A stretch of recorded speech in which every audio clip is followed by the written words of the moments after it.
Phuthega Modimo ke a dumedisa. Ya buang ke Ntate Linksy go tswa ko Block K Soshanguve ka tlase ga Bishop Rakwena. A re thomeng tirela Modimo ka thapelo. Mo leineng la Ntate, Morwa le Moya wa galelelang. Mesia wa go loka. Wena yo o bonang tsotlhe Ntate a rona.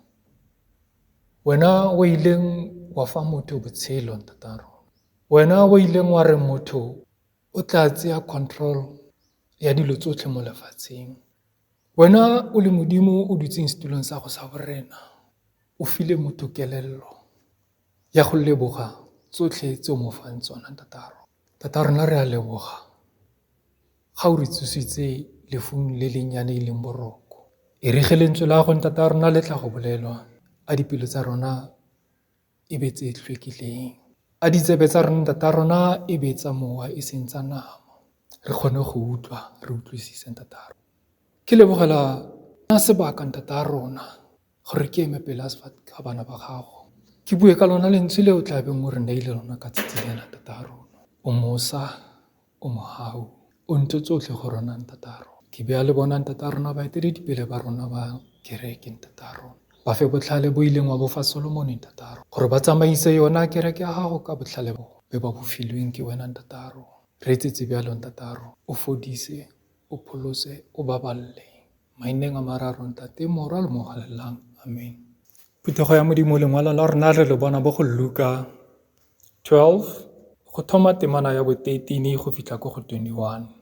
Setlhogo sona se re, Jesu o tshabisa batho boikaketsi, le tshabo ya batho, le sebe sa go nyefola moya, le takatso ya leruo, le tshepo ya go tshepa leruo, ka setshwantsho sa morui le dipelaelo. Yona e balega yana. E mong hara bangata a re ho yena, Moruti, bolela ngwaneso hore a arolane lefa le nna. Empa Jesu a re ho yena, Monna, ke mang ya mpeileng moahlodi, le ha e le moarolodi wa lona? A eketsa a re ho bona, iponeleng, le ipoloke bakeng sa takatso ya leruo.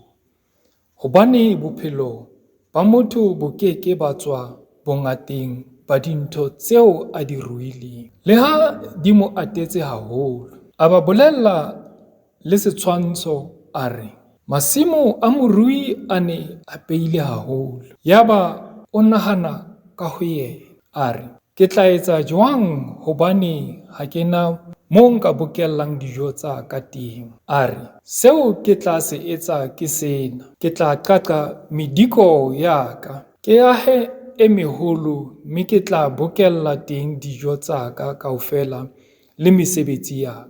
Mme ke tla re ho moya wa ka, moya o na le mesebetsi e mengata e bokeletsweng dilemo tse ngata. Phomola, o je, o nwe, o nyakalle.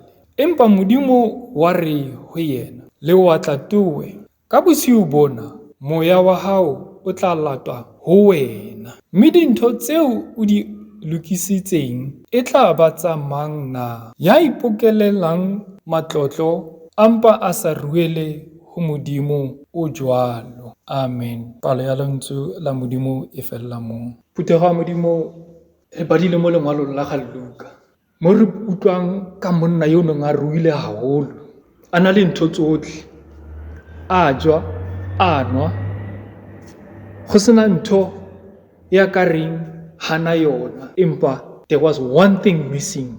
Na tlhoka Modimo. O na tlhoka Modimo ka lehlakoreng la hae. He re bala mo ditemaneng tsotlhe tse, ke bone go tlhagella lefoko gatlhano le le reng I.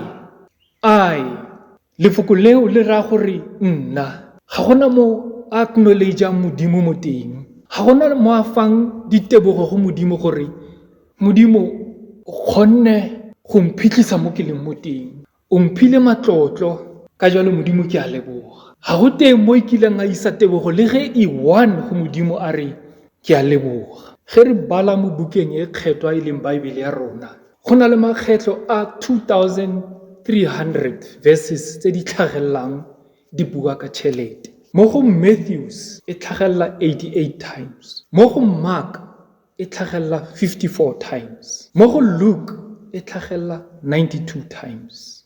Mo ditshwantshong tse Jesu a boletseng ka tsona tse 38, 16 times di bolela ka tšhelete. What does it mean to us as Christians? Seo se ra go reng mo go rona ba Kreste? Ge bolela ka lereo la seeng le re, money is a spiritual issue and we need to learn how to handle it God's way. Amen.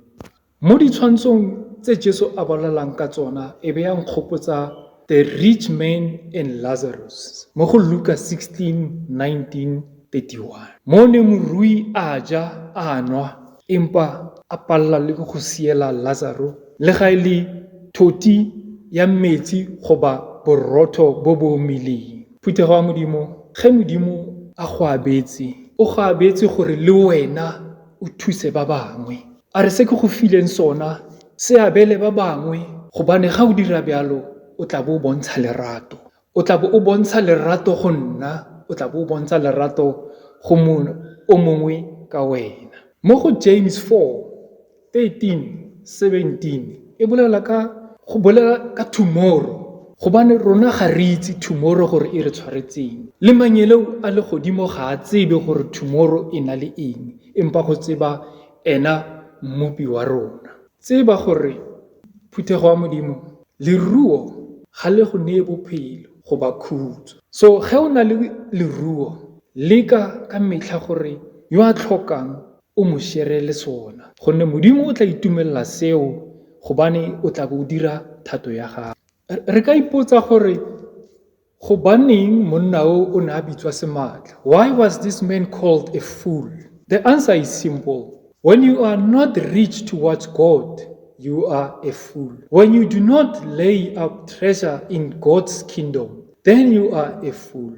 When you do not fear God and keep his commandment, then you are a fool. Ge re bala gape re tswella pele, monna o ile a tlogela Modimo ko ntle. O ile a dira di-plans, but ha di tseya a di fa Modimo gore e be yena a di phethagatsang. Mo go Diema 27:1 e re, o seke wa ithorisa ka letsatsi la hosane, gobane ha o tsebe se tla tlhahiswa ke letsatsi leo.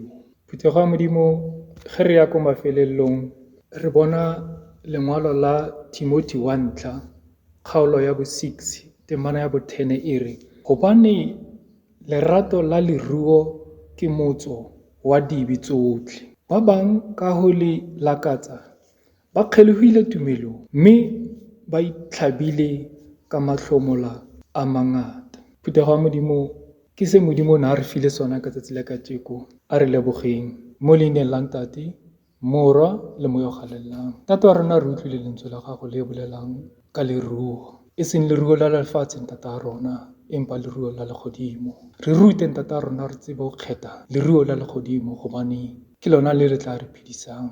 Ke lona le Ntate wa rona le o batlang re ithuta lona, gobane tsotlhe tse re di sebeletsang lefatsheng Tate wa rona re tlo di tlogela mona lefatsheng. Wena Tate wa rona o lebeletse pelo ya motho gore e lokile ha kakang. Re etsetse bjalo Tate wa rona, e re lentswe le le boletseng ka tsatsi lena Tate wa rona re ithute go lona. Maineng a mararo, Tate, Morwa le Mo galelelang. Amen.